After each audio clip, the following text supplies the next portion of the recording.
Assalamualaikum warahmatullahi wabarakatuh.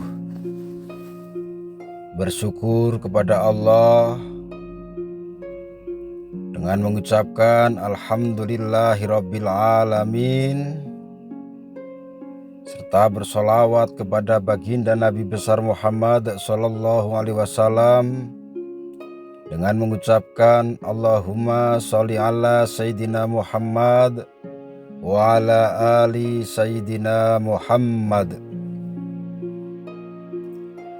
Sahabatku, saudara-saudariku dimanapun Anda berada, yang insya Allah senantiasa dirahmati Allah subhanahu wa ta'ala.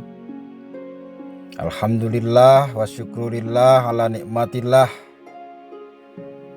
Pada kesempatan kali ini kita dapat berjumpa kembali dalam satu channel YouTube, yaitu Lantaran Official, dengan keadaan sehat walafiat, dalam keadaan bahagia, tiada suatu halangan apapun.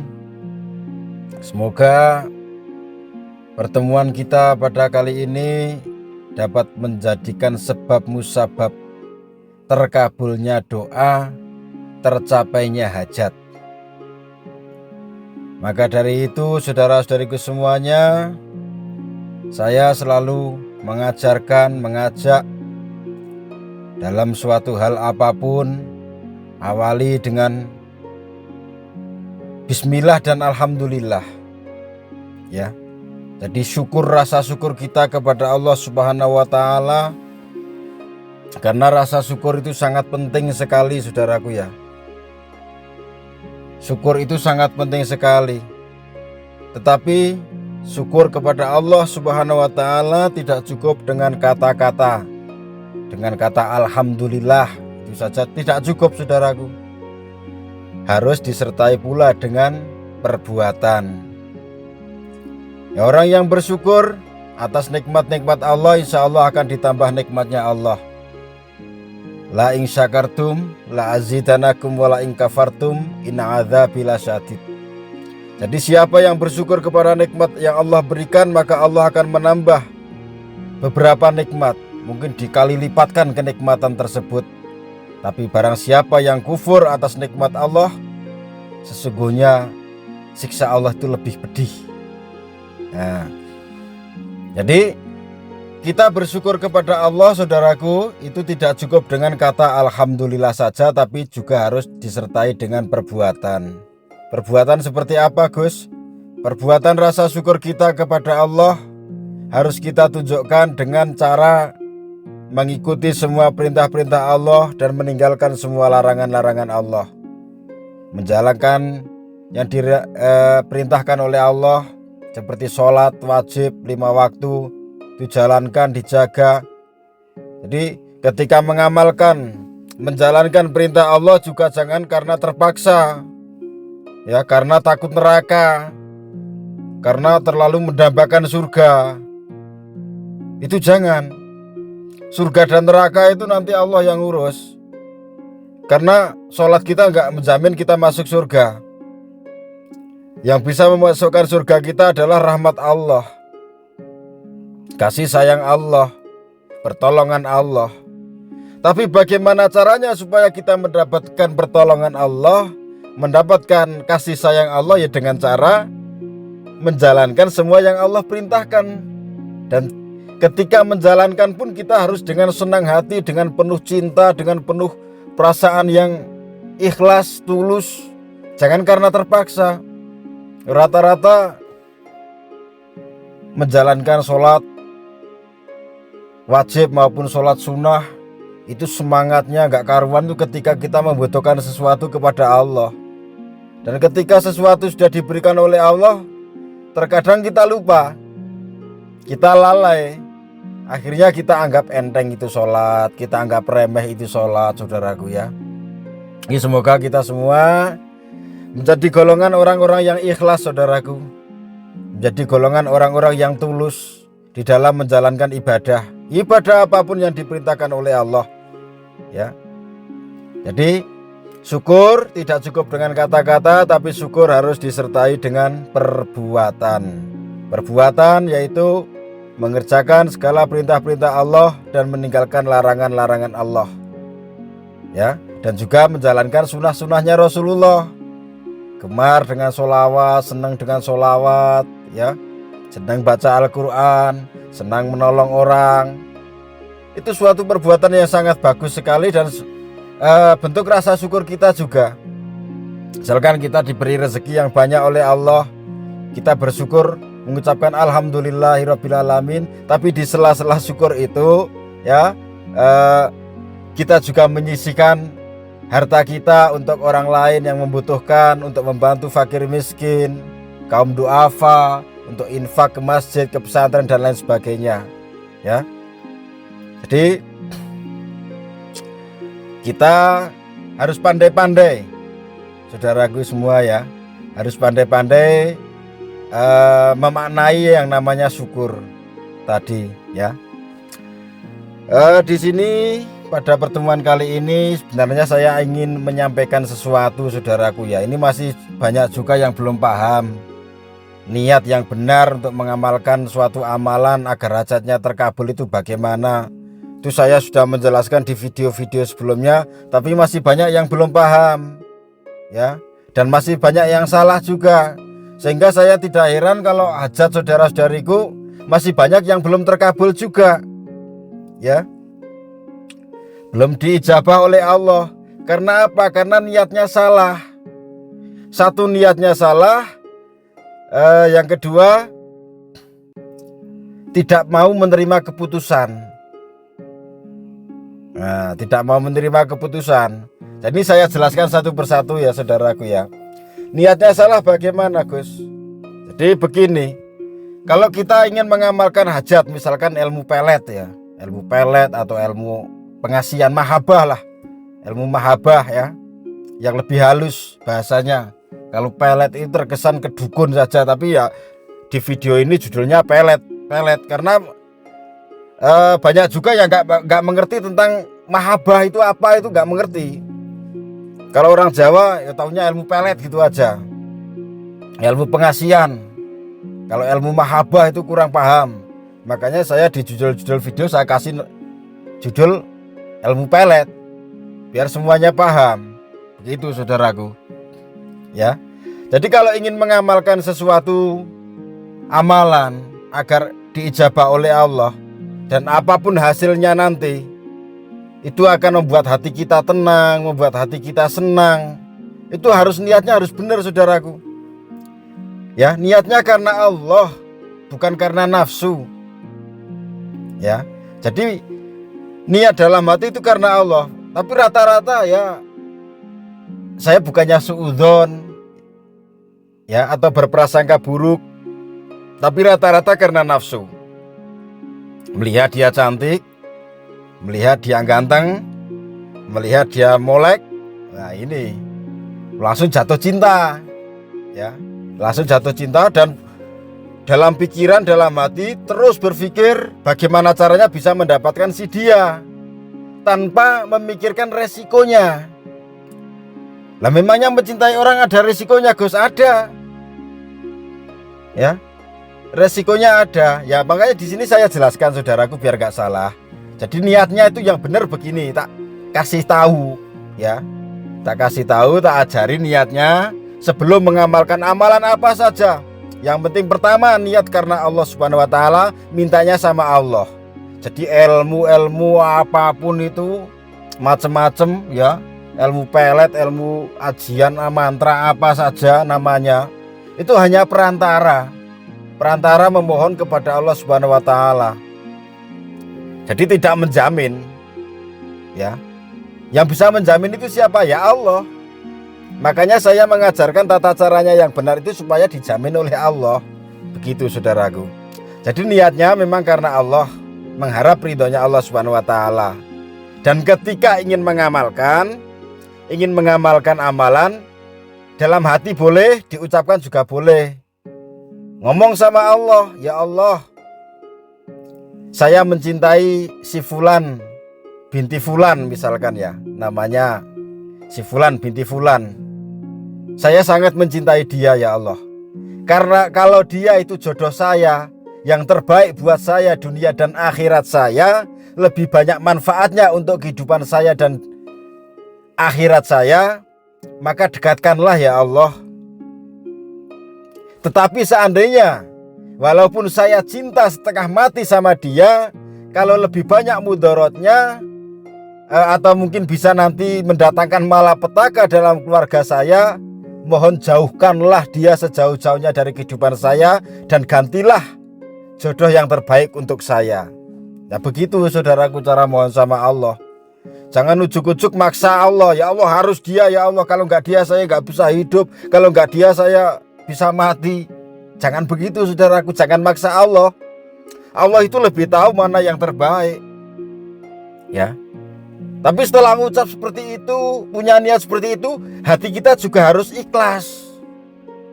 Ikhlasnya bagaimana? Seandainya ya sudah niat seperti itu, kemudian sudah ritual macam-macam, sudah diamalkan semuanya, ternyata kok belum terkabul. Si target tadi belum datang ke kita, belum mencintai kita. Kita harus berhusnudzon kepada Allah, berprasangka baik kepada Allah. Oh mungkin, ya mungkin karena saya masih banyak dosa, mungkin karena dia bukan yang terbaik untuk saya, dan yakin bahwa Allah akan memberikan yang terbaik untuk kita. Begitu saudaraku caranya. Ya, jangan maksa Allah harus dia.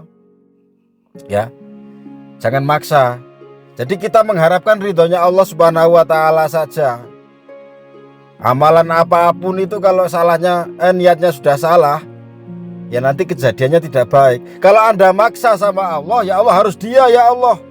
Padahal Allah itu tahu, karena Allah itu Sang Maha Pencipta. Allah yang menciptakan kita, Allah yang menciptakan target itu, Allah yang menciptakan segalanya.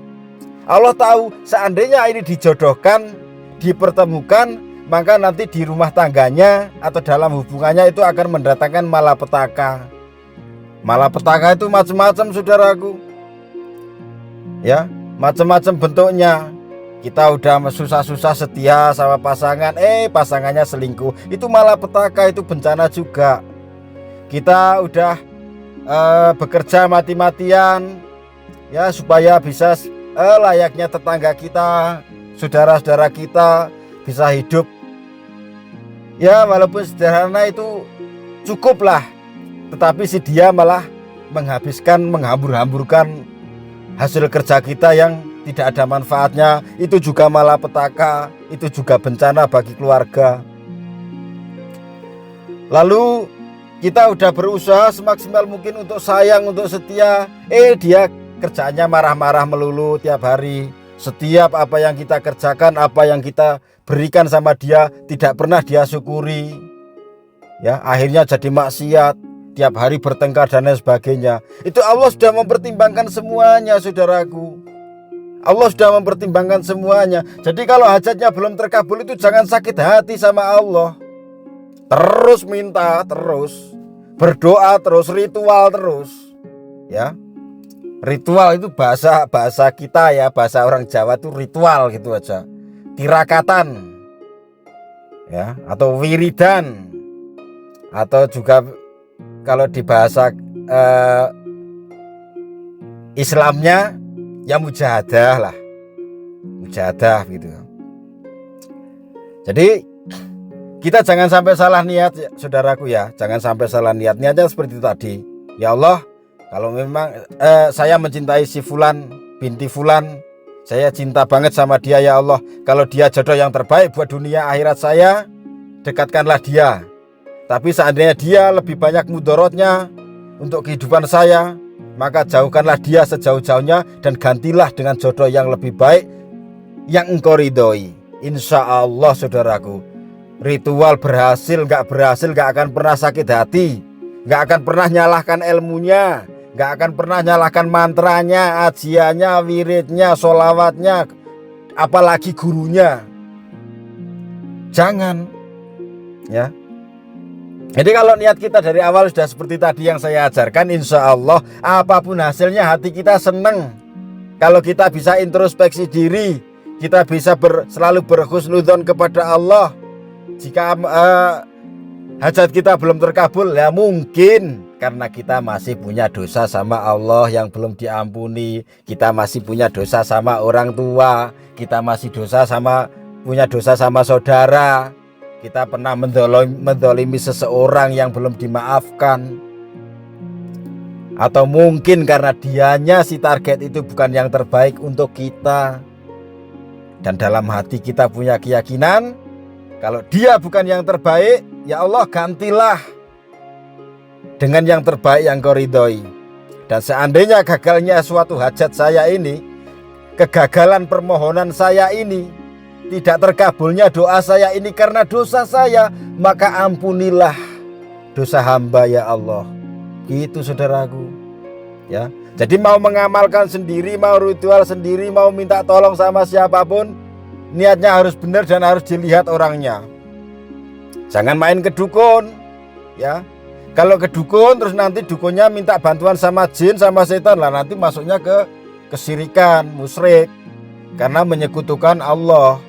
Kalau minta bantuan sama ulama, sama kiai, minta doanya ya, sama ustadz ya, yang penting jangan percaya sama ustadznya, jangan percaya sama kiainya, tapi percayalah sama Allah bahwa perantara si kiai si A, kiai si B, gus si A, gus si B, atau ustadz A, ustadz B, yakin bahwa Allah akan mengabulkan hajatnya. Begitu ya.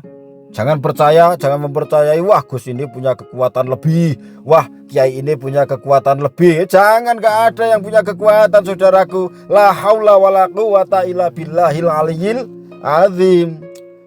Semua kekuatan itu milik Allah, hanya Allah. Kuat selain Allah itu lemah saudaraku ya. Kaya selain Allah itu miskin, karena kekayaan manusia juga ada batasnya. Sekaya-kayanya manusia mati saudaraku. Sekuat-kuatnya manusia mati, pasti itu. Sehebat-hebatnya apa manusia mati saudaraku, mati ya.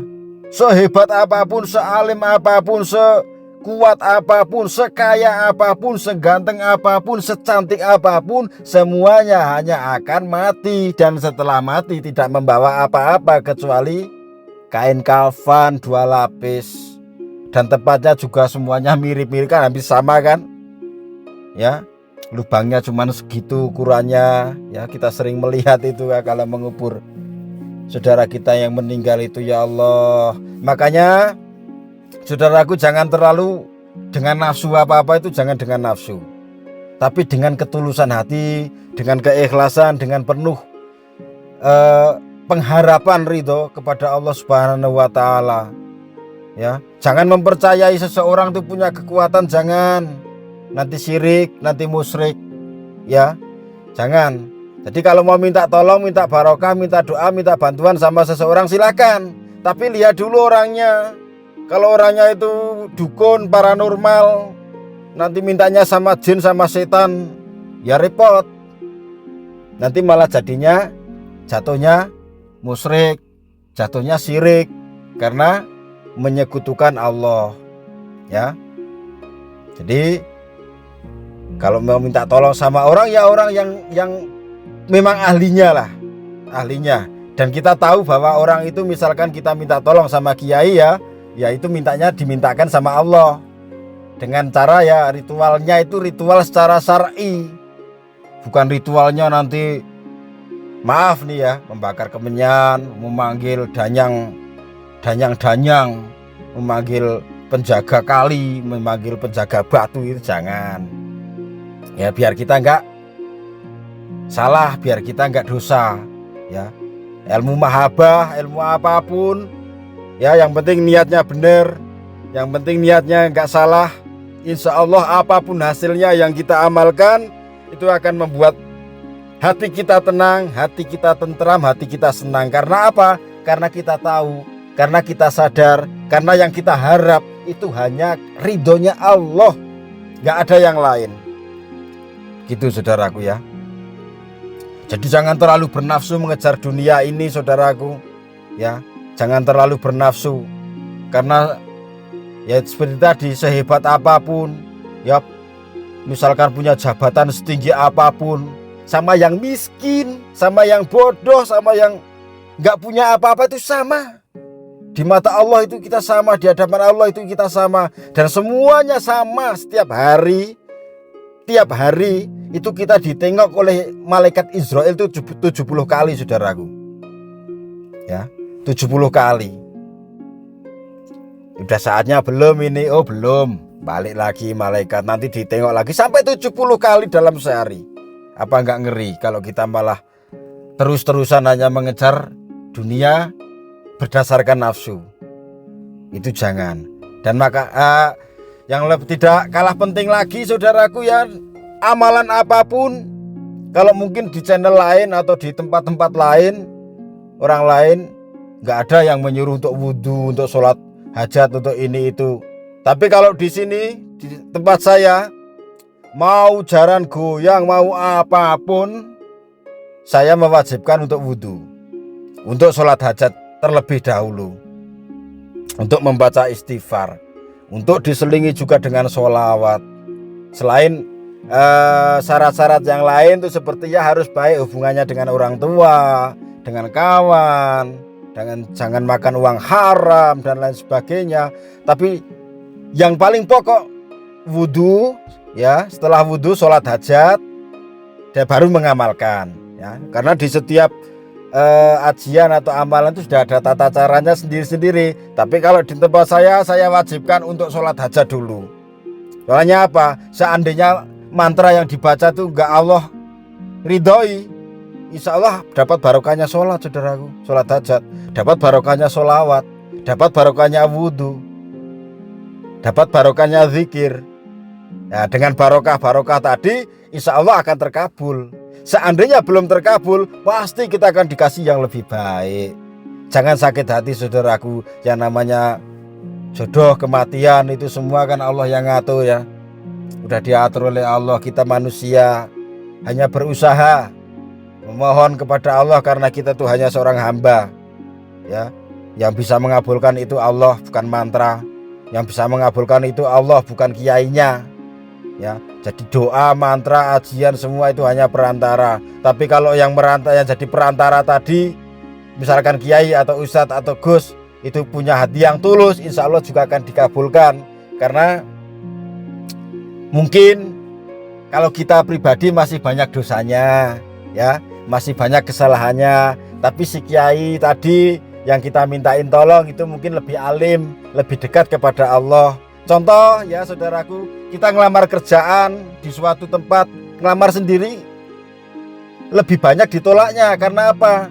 Karena mungkin kita bukan kurang punya keahlian di bidang pekerjaan tersebut, atau mungkin kita tidak kenal dengan orang dalam dan lain sebagainya. Tapi kalau kita punya kenalan orang dalam, ya, kita ajukan lamaran, insya Allah, karena orang dalam tadi dipercaya sama bosnya, nah itu lebih mudah kita bisa masuk, bisa kerja di tempat tersebut. Nah, sama juga dengan halnya yang hajat ini, saudaraku. Kita minta tolong sama kiai, sama ustadz yang lurus-lurus, ya, yang bukan mengajarkan kesyirikan, kemusyrikan. Insya Allah begitu. Berhubung kita masih banyak dosa, masih banyak salah, kita minta tolong sama ustadz, kita minta tolong sama kiai yang mungkin lebih alim, lebih banyak zikirnya, lebih banyak ibadahnya.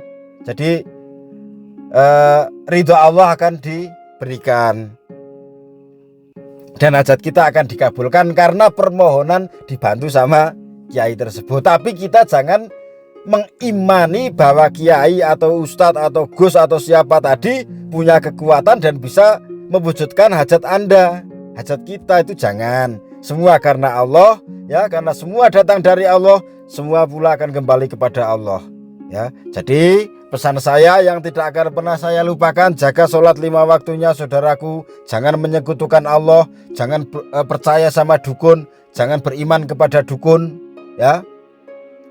Apapun yang Allah perintahkan, jalankan. Apa yang Allah larang, kita tinggalkan. Kita jalankan juga sunnah-sunnahnya Rasulullah, supaya kita menjadi golongan umatnya Rasulullah, yang dicintai, yang dirindukan oleh Rasulullah, sehingga kita bisa mendapatkan syafaatnya Rasulullah baik di dunia maupun di akhirat. Gitu, saudaraku, ya. Ini sudah panjang lebar, sedikit nasihat sebenarnya ini saudaraku.